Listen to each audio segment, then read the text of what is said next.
All right, today I'm gonna show you how to change the oil on the 2023 F-150 3.5 liter V6 EcoBoost. So you'll have to go pick up, I prefer the Mobile One Extended Performance. It says it protects for 20,000, but I change my oil every 8,000-ish, 8 to 9,000 miles, or 6 months, whichever one comes first with this oil. That's what I can run easily. You could probably get 10 out of it, but I would never drive my truck 20,000 miles on any oil. I just wouldn't do it. But you'll need 6 quarts. So I got a 5 and a 1, and you'll need the 5W30. If you buy a 5 quart and a 1 quart, I'd get the exact same type, which is what I have here. So the other thing you'll need socket, a 5/8 socket. Let's see if I can show you that there. You'll need the 5/8. That's what size your oil plug is on the F-150. So one other thing, before I ever start draining the oil, I like to undo the oil cap, which is right here next to the engine. I like to unscrew it and then just kind of leave it there where you've got a little bit of a gap. That releases the heat and the pressure before I ever start undoing my oil plug and draining my oil.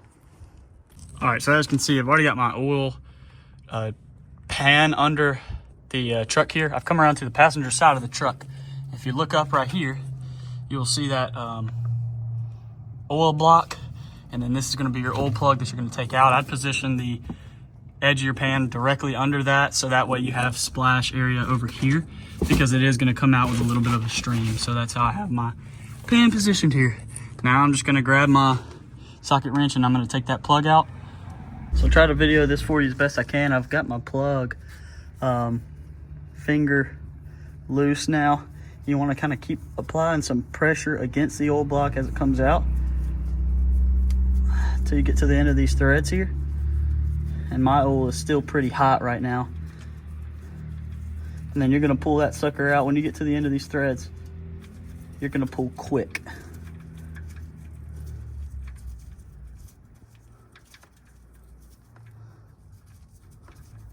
Especially if you like to do your oil changes hot. So I'm there now. I'm gonna move my oil pan just a touch. Shoot. There we go. See how far it came out? That's why you gotta put your oil pan where when the stream comes out, you'll still catch it. You can see how far it comes out. And then I'm just gonna set my plug right here and let this drain. One other thing I want to show you is if you do end up going with Mobile One oil, this is the filter that you'll need for the 2023 3.5 liter V6 EcoBoost. The M1212A matches exactly the oil type that I got. The extended performance works like a charm. If you're under the truck, in the front of the truck now, you'll see this little square here.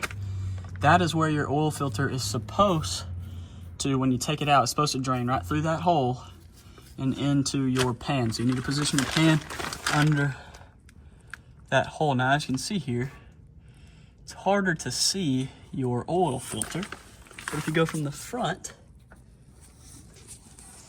there it is right there. So it's kind of hard to see laying on the ground, but you can set up a camera or just kind of know where it is and reach your hand in there and you can feel for that black oil filter right there. So now we're just going to unscrew that lefty-loosey. It might be hard and you might need an oil wrench. I'll show you that in just a second. So I just got the oil filter out and I have it draining there, letting everything drain. Now I'm going to go ahead and torque my oil plug. A lot of places will say 25. I prefer to torque mine to 30 foot-pounds. So that's what I'm going to do now. All right, so as you can see, I let that all drain out, and then I put the new oil filter in there. As you can see, just screw it in. I prefer to screw mine in as hard, and I'm not a very strong guy, so I screw mine in as hard as I possibly can with just my hands. So as hand tight as I can up there. Is as tight as I put mine on.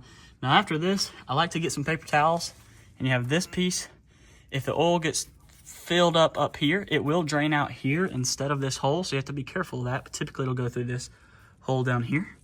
But I like to follow this line all the way back up to this hole from inside this little runoff spot here with paper towel as good as I can, and then around that oil filter where I put it back on, try and just get as much residue as I can off, because at the end of the day I don't want anything to drop on my driveway afterwards.